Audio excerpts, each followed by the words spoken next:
Welcome to You Can't Make This Shit Up. I'm Joel Hoxley. This is David Washington. And this is Jay in Washington production. And it's absolutely going to be a great show because we're going to talk politics today, especially Senate politics. Indeed. Hey, we are your political innovators, and we are broadcasting from Central Florida, Orlando to be particular. And let's get right into it. With encouragement from Florida families and Senate Majority Leader Chuck Schumer, former Representative, forgive me if I butcher the name, Debbie Mucarsel-Powell, Democrat, yes, Democrat of Florida, former Congressional District 26, will challenge incumbent GOP Senator Rick Scott for the U.S. Senate seat that Scott holds. Democrats contend that Scott is vulnerable. He has nearly won all three of his races for office, including his razor-thin victory over then-incumbent Senator Bill Nelson. I have a picture with him in 2028. Scott has never run during a presidential election year when turnout is expected to be higher. With their hopes up high, Florida Democrats are seeking an upset. This will be a heavy lift for Democrats. However, David and Joel hope for the best. Let's go.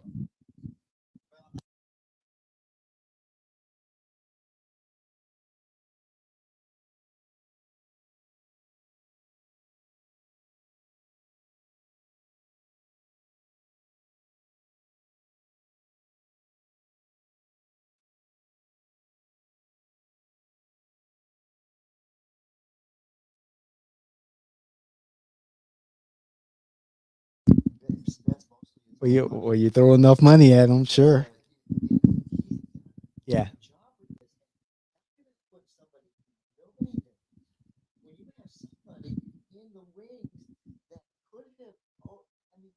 There was no way to beat Marco Rubio.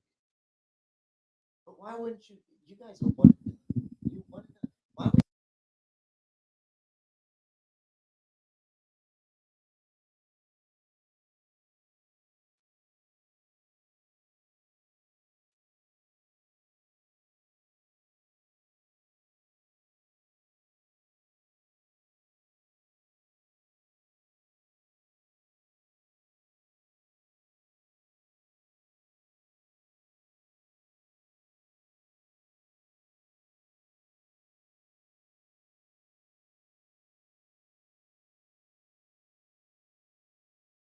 instead of the razors thing that they think they'll be?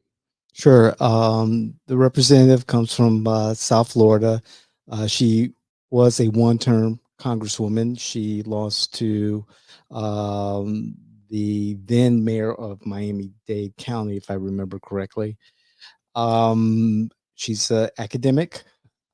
She is, born in Ecuador and immigrated here with her family at 14. Any significant accomplishments in her time in Congress between 2019 and 2021?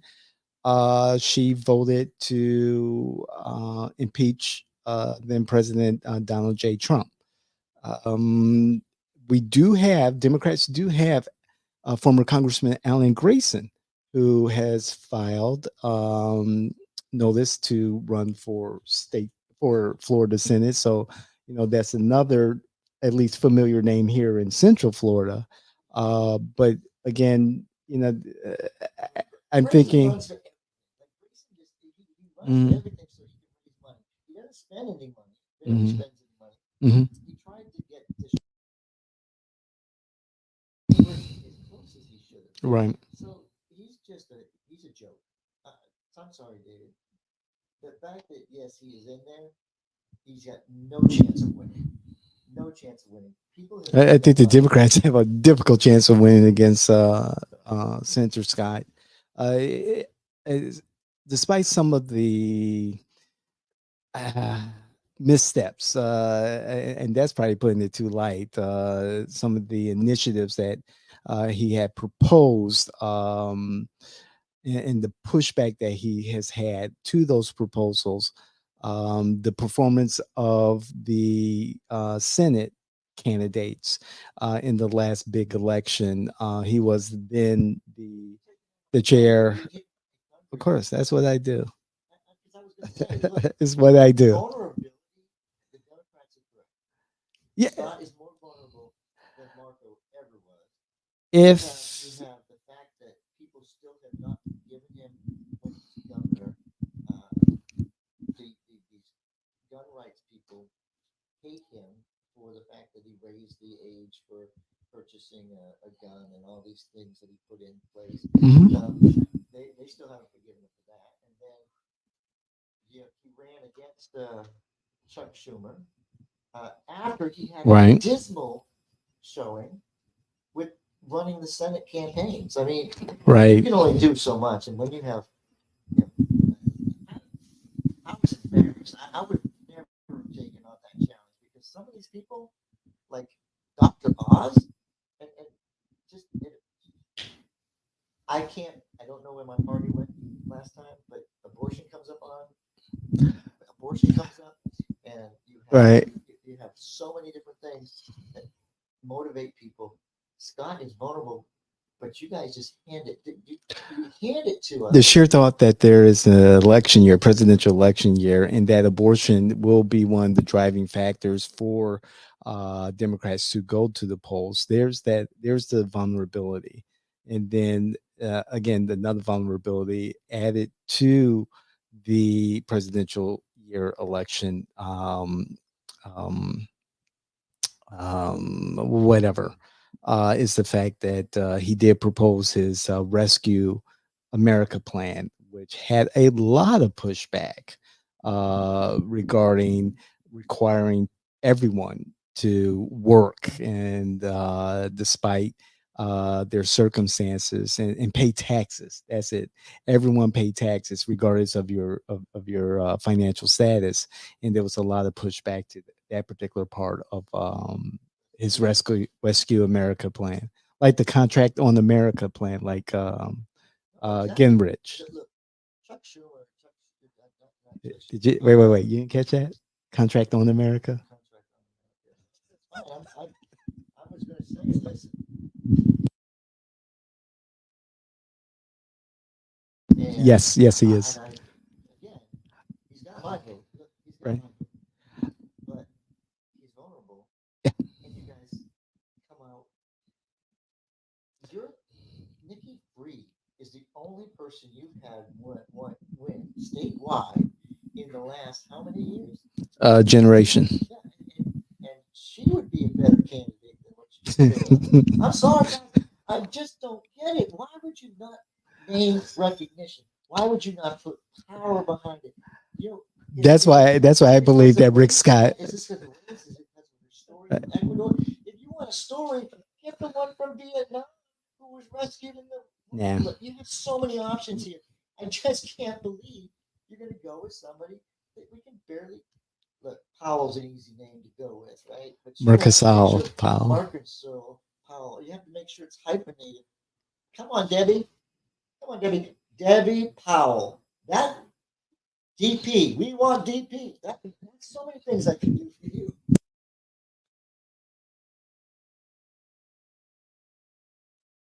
Just giving us a fighting chance in a very tough year for Senator Scott. So, Senator Scott, don't put anything away in your office because I think that right now you have the best shot of getting reelected because Democrats are unorganized, unmotivated, and outnumbered.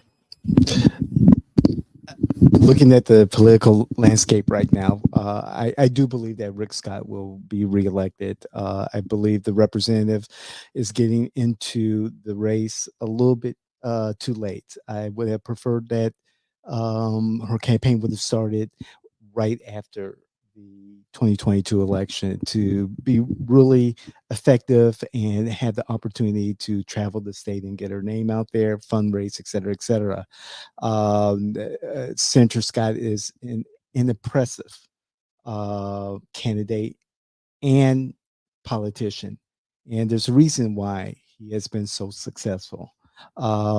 Despite the shortcomings of the Rescue America plan, some of the missteps that he's made as a senator on a national level, Senator Scott is still, I think, a strong candidate for the Democrats to face. Democrats, the representative, and Democrats have an opportunity if they were organized, and it seems like they're improving. But again, it's a little bit too little, too late. Should have had this ball rolling at least at the beginning of this year, preferably before the midterm elections ended. Um, Money's going to be an issue. That's always an issue with the Democrats. Perhaps with the Biden campaign, Biden Harris campaign will, deliver like they did for the Jacksonville race. But then we have other, races across the state that also need that type of attention. Um, the, the, the, the Democrats need a rock star, unfortunately. They, like you said, they need that name recognition, and they need a rock star, someone to get out there and motivate, and not because they check the box that, oh, this person is female, oh, this person is Hispanic, oh, this person is, very active in the reproductive rights movement, so forth and so on. Well, David, I think you're going to lose your Democrat card again because Yep. the most Yep. vulnerable. Where's my wallet? Well, hold on, Where's my because wallet? and I don't want to be the one who mentions this, but listen, you said everything political, everything political. Here's a man who was elected to our governorship twice, and then became our senator, beating an incumbent astronaut, and and you didn't even mention that he did all of that with running a company that had a major scandal. But you know something that's been out there, and to rehash No, stuff I'm that's saying, but I'm already saying out there, you should have said, you and should have at and least said, but you should have said but being his a political professional, missteps and his missteps as right? a CEO. But My but goodness. see, I'm so forward thinking that, if it's already out there and the Democrats were ineffective in addressing it But how before, about this? why rehash it? Why rehash stuff that you already have fresh But you're going material? to have people that are voting that have never known any of this stuff. So this is the thing. You have to take advantage of what you think you can get advantage of. The relevant stuff, the current stuff that will stick in people's mind. I would do. I'm not going to try to take him out, but there's so much out there. Oh, sure. But that would go with the relevant stuff. Again, for our strategies is the kitchen table issues, and so I would put forward the Rescue America plan that he put out there. That had a lot of pushback, even It pushback had from Republican Republicans. pushback. That's the thing. I'm saying. So, Why I said. so run with it. I mean, run That's with why I something like said, that. David. That's why I said Senator Scott really put himself in a tough position, but he's a strong leader. He's a strong, person that he doesn't quit. Like, okay, you just got lambasted, oh, however you say the word, but you just got beat in the senator race. That you had all that money and you spent the money, and you got in trouble because you spent more at front than you did at the end, and everybody's complaining about what you did, and then you still have, the fortitude to say, you know what, I want to run to lead the minority in the Senate. So you run against McConnell. Really? All 10 votes. All 10 votes that you get. Was it worth it? Was it worth it? But he doesn't quit. This is he's impressive because he doesn't quit. That is impressive. He doesn't quit. So you don't have a quitter on Senator Scott, but you're laying out the whole game plan for the Democrats. So But the Democrats have the game plan, but they gave you guys, they just rolled out a candidate. Just yeah, like they can't do any of this. yeah. Well, I don't want, I just, again, I'm just saying the things that you guys have said forever, and it goes on deaf ears. Like you said, nobody's listening. unfortunately, it's going to take a while before the Democrats become relevant again. Chip away at the state legislature with their super majorities. Reclaim the governor's mansion. There's so much that the Democrats, there's so many different fronts in this war with the Republicans that Democrats have to be concerned about, and they need to establish that bench. They need to grow a bench and grow a army of advocates and people who are willing to do the work and reestablish a financial arm, a financial Leadership. base. So Leadership. We need names. Yeah. We need people that are recognizable in the state of Florida for you guys. But listen, Rick Scott is going to he's going to be the best candidate for us. And you just, how do I put it? It's he knows how to win. He will win. And I just have so much I could say right now, but I like Rick Scott because again, he doesn't quit. He knows what his limitations Right. are. He doesn't spend other people's money unwisely. It's his own. Yeah, I mean, 8 years we didn't have to pay for an airplane in the state of Florida, and now we spent $32 million transporting our governor around while he's doing his campaigning. So, guess who called me this weekend? Who's that? The Nikki Haley campaign called me this weekend. It was very nice to have a conversation with them. They've actually, from what I understand, they're actually getting a lot of buzz because of the debate. So phones have been ringing off the hooks. They wanted to send me a list of veterans if I wanted to call or did I want to get involved. So are they paying you? I said, pay the man. I said to him, I do this for a living. So if you want, you have to take on Jay in Washington as a client, and we'll be all there. So she'll make a great general election candidate. Not so much with this far right. I think primary. I think right now you're capitalized on Vivek. Yeah, that's a whole different story for another time. What's your final word? Final word is we win. Yeah. Unless it's September 2023, unless things drastically change, it looks like another win for the Scott campaign. Unless again something. Oh, you win a real final word? Fantastic. You know he's running because he's got his Navy hat on, his blue shirt, and his dungarees. Thank you very much. Have a great day. We're out. Thank you. Like, share, hit the notification button, comment.